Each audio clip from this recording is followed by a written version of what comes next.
Yeah, good afternoon, Brendan. Craig Afternoon, Slade, Craig. Sky Sports News. Good to see you. Yeah. Well, Brendan, you've been on our channel quite a lot in the last few days. Our Italian colleagues, as you'll know, have linked you with being the next Newcastle managers. We reported you not interested in that role. With all due respect to Steve Bruce, and maybe we can talk about him in a moment, can you say anything on the matter? Are you aware of any approach from Newcastle's new owners? No. And in terms of that, then, a lot of people suggesting, well, what will Brendan Rodgers' next move be? Are you saying you're not thinking at all about your next move? This project that you have in front of you is the only thing that consumes you? 100%. I've got a contract till 2025. I absolutely love being here. I'm very fortunate. I've got a great chief executive who runs the club, the director of football. I have a close relationship with, and a group of players that I really, really enjoy working with. And we have an infrastructure here that allows us to look to compete. So for me, as long as they don't want to move me, then I'm very happy being here at the club. And like I say, I've seen all the reports around it, and of course it doesn't help anyone, in particular Newcastle and Steve, as you say. So, but like I say, it's unfortunate. It's the type of week that I don't like in the modern game. You know, we all the managers, coaches, we all work hard to do the best for our teams, and then we have speculation and gossip that goes around. It can destabilise supporters and maybe players, but it doesn't benefit anyone at all. But for me, thankfully, I've been in the game long enough now to just focus on my job, on my role, and like I say, I'm very happy here to do that. Yeah. Quick word about Steve Bruce then. How have you felt he's conducted himself during this? And as a fellow manager, is it right that he gets to lead Newcastle in what would be his 1,000th game, which is quite an achievement in itself? I think, Craig, what this week has shown is that his integrity as a man, and to reach 1,000 games as a manager is an incredible milestone. It shows you the resilience, persistence, and longevity and quality that he has as a manager. So for him to be able to do that at his hometown club, then of course that makes me happy for him. But like I say, it shows you how powerless you can be as a coach. You know, I felt for Steve this week. It happens to us all at some point. You get put on death watch by the media, and it's constant. And it's not just what we can deal with it, but it's for family and friends and everyone else. So that's what it's felt like. But he's a great man, a great football man, and like I said, he's got on with his work, and he'll take his team for the weekend. Yeah. One last question on the Newcastle situation and how maybe longer term it might affect a club like Leicester. Yes, it might reawaken a sleeping giant. They may become the richest club in the country. Does that unbalance the league? And how does it affect the project you have at Leicester in terms of trying to get in that top group of teams? No, listen, it's always going to be a challenge for the likes of ourselves. Of course, it's important when you have money that you also have direction. I think that, of course, there'll be richer clubs than ourselves here, but we have a great infrastructure and one that allows us to at least compete. And that's what's important. If there's any happiness for me and for the people of Newcastle, it's that they may well have owners that are going to invest and give them that hope that, a great club can be up there challenging again, because it is. And you only hope that that they can get that and get that feeling back, because, as I said, hopefully it's a good thing that can come to a great set of people. So it's a huge club, it's a big club, and with investment, of course, they could be a challenger. So for the likes of ourselves, you can only control yourself. The league now has lots of teams with lots of money, but all you can do is look after yourselves, make sure that you have investment, that you have an identity, and it's all with common sense. Yeah. Manchester United, your visitors on Saturday, they've got their own centre-half issues to wrestle with. In terms of your own team news, what about Johnny Evans? We know he trained. Is he fit to start? And if so, what kind of boost would that be?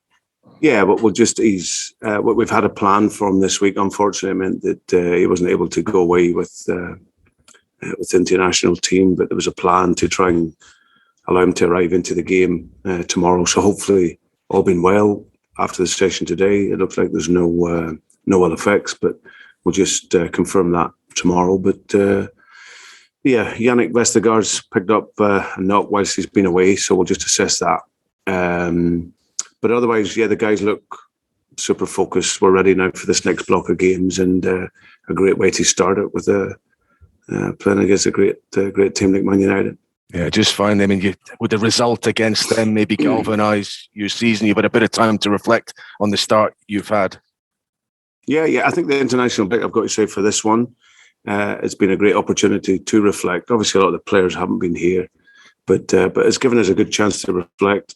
There's only 7 games gone, but if we look at it, it's really about resetting and getting back to the fundamentals of our game. I was able to look at it from a dispassionate position, assess the team, see where we're at, and obviously look at where we can improve, of which there are many areas. But what I know is, with a brilliant group of players here that have development in them, they've had relative success over these last couple of seasons. We haven't talked too much about injuries and whatever this season, but naturally for a team like ourselves, that can really affect our performance level. But we need to get back to fundamentally how we press the game, synchronising the team so we're all together, and then playing that dynamic, fast football with confidence that allows us to create opportunities and score. And we will look to get back to that level over the coming weeks. And like I said, it might be a reverse this season where we don't quite start the same, but it's really always about what you do at the end of the season. Yeah, just one last very quick one for me, if I could, Brendan.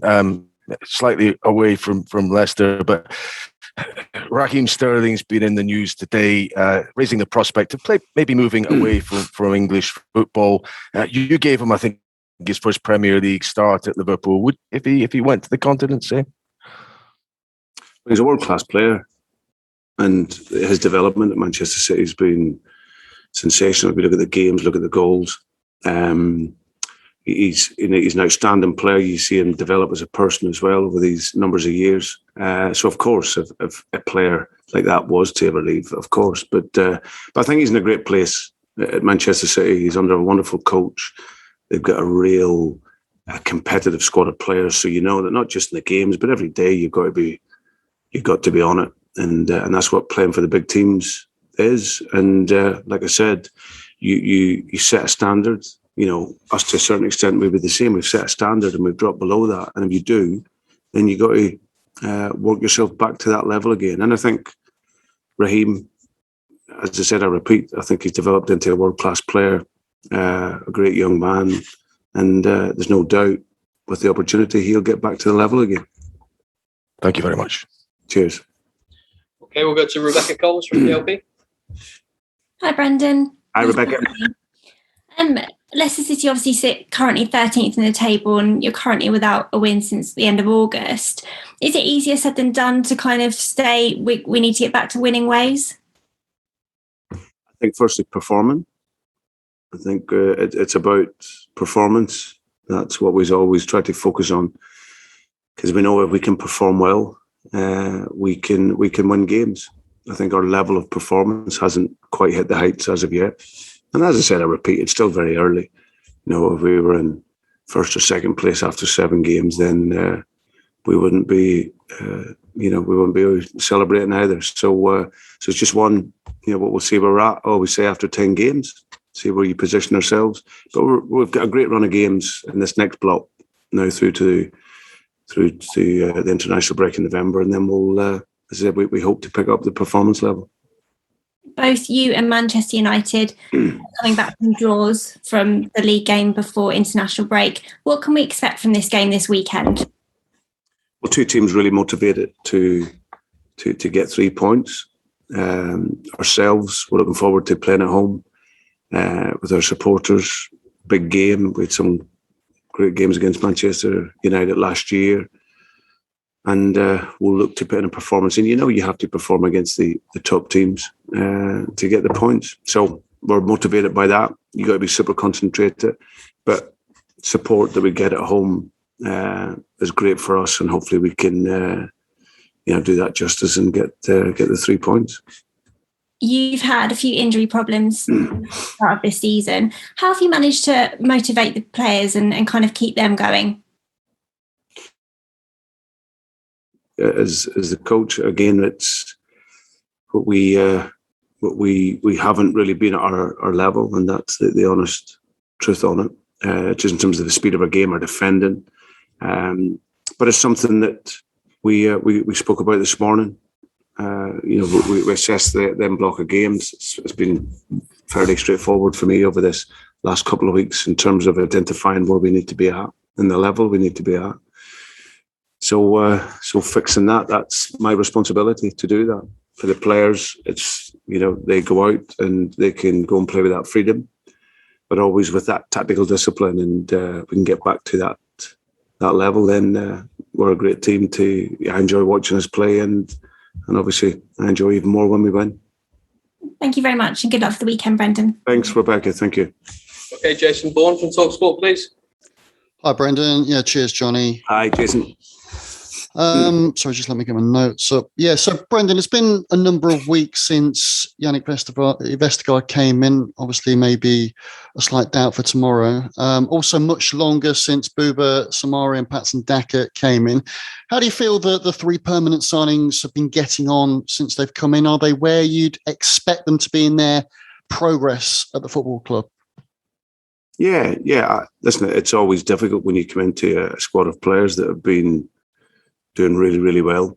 Yannick, in all fairness to him, he's been probably used a lot more than what I would have anticipated. In all honesty, I think his role coming in was pretty clear. But he's had to come in, he's had to play more games whilst, he didn't have a long pre-season, and then he picked up an injury. So without a lot of training time and adaptation to the team, he's had to go into to play games. So, but I've got no doubt his qualities and what he'll bring over this short, medium, and longer term for us. The same with Buba. Buba again adapting to the speed of the game. It's totally different. The level that he's coming from into the pace of the Premier League. And like you say, Patson coming in he's here obviously for the longer term. However, we know he can contribute. So it's just you bring new players in, they're going to take a little bit of time to adapt, but it's also not just adapting. You have to come in and jump ahead of guys that have been performing in the main consistently really well.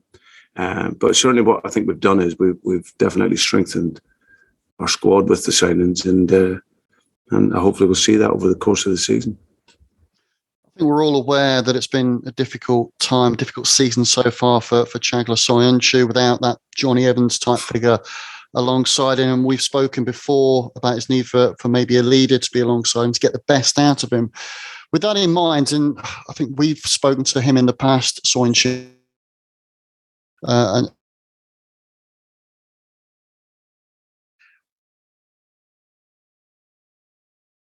a mentality too. Do you have to put an arm around him? Is he sort of the person that gets on things with himself? I mean, how has he been over the last few weeks?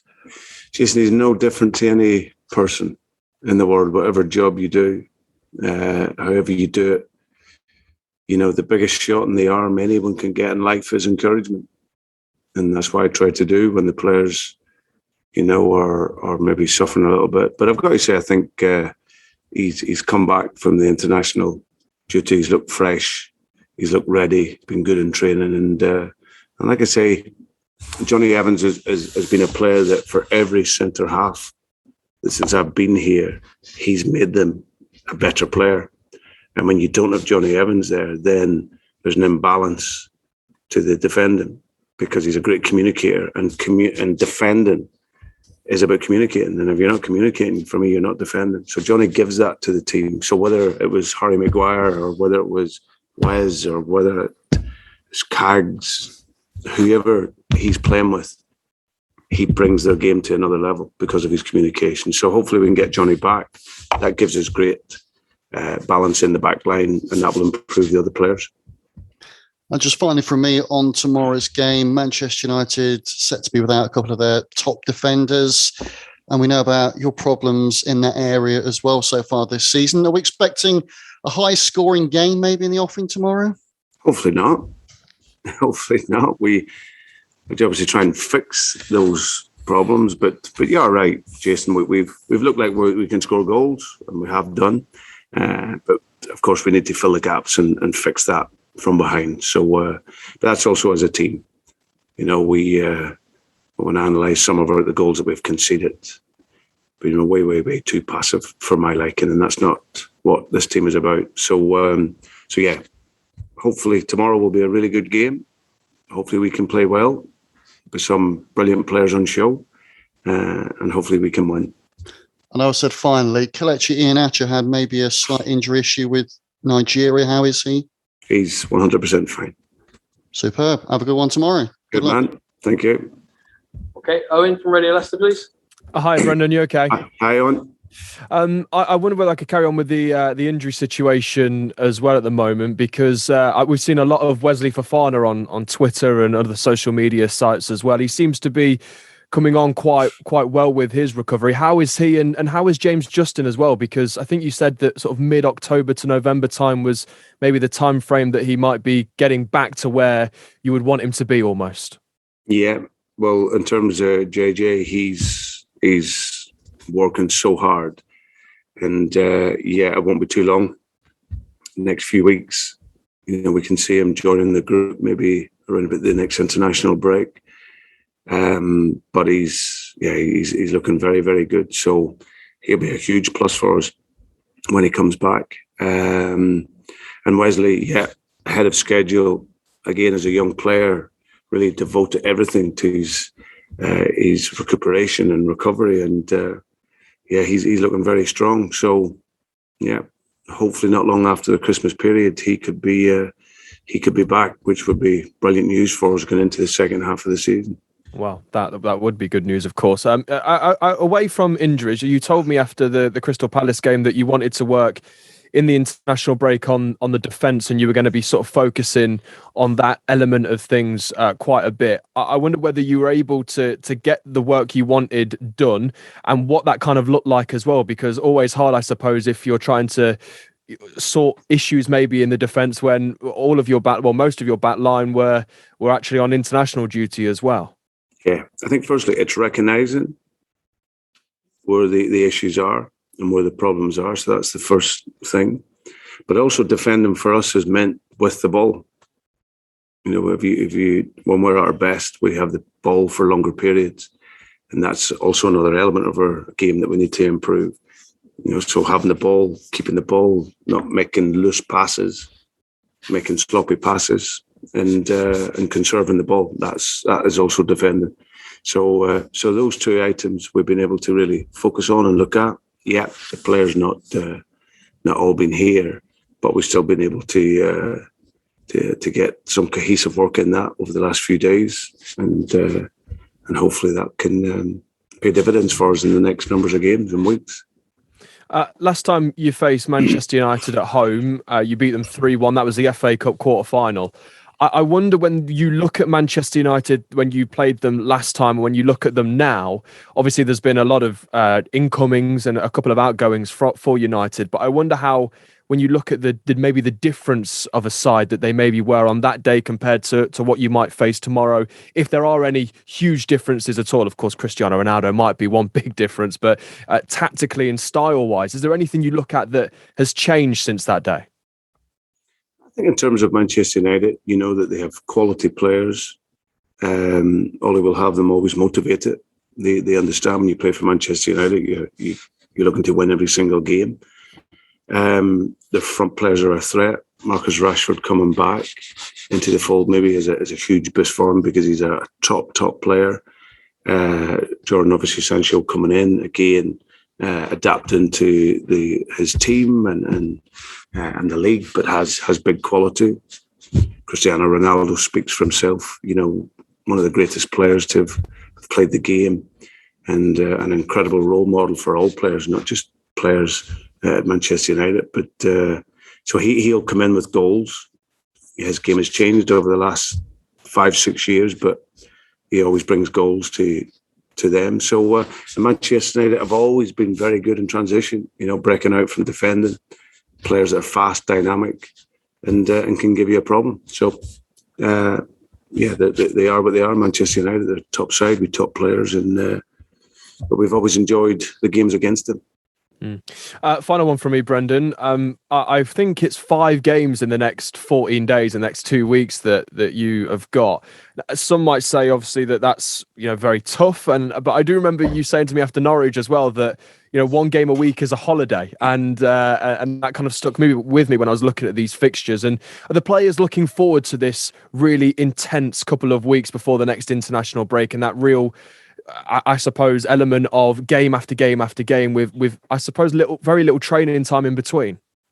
Yeah, and I think this is what the club is adapting to as well with the players. I said when I first came in, we wanted to get to European football, and for that there's a huge demand. And for these first few years, that's been fantastic. This year we've hit a little bit of a dip, but the schedule doesn't change. You're successful, you're going to have lots of games. So it's something that we're really looking forward to, because, like I said, 2 wins, 2 draws, 3 defeats. It's not the ideal start that we wanted, but we've still got a long way to go in the season. And this is a great opportunity now, starting tomorrow, to get back to our level, get our focus back again, hopefully get 1 or 2 players back. And then we can progress as the season goes on. And this is what it's like. If you're in around the top of the league and you've earned the right to be in European competition and getting deep into your domestic competitions, you're going to play lots of games. So we look forward to it. Brendan, thank you very much, and good luck tomorrow. Thanks, Owen. Thank you. Okay, we'll take one from Aaron from ITV Central before we move into the written section. Hi, Brendan. Hope you're all good. All right. Hiya. Just wanted to talk very quickly about Jamie Vardy. We know he's in great form, and again at like 34. Do you know what's allowing players to keep at this high level for a very long time, or is it simply just unique to Jamie? I think it's players that look after their body, and obviously training structures change as they get older. If you look at Thiago Silva at Chelsea, was he 37 or something, and he's in great condition. And I think players that come into this stage of their career, it's not just about what they're doing now, it's what they've been doing over the last numbers of years. So Jamie, he prepares himself well. He's in every day. Of course, you're having to structure training slightly differently sometimes, but the key focus is ensuring that they get to their games fresh and ready. And and these opening games, he's scored goals and been a real threat for us. Okay, thanks, guys. We'll say goodbye to our broadcast colleagues there, and we'll move into the written section. So thanks for joining us.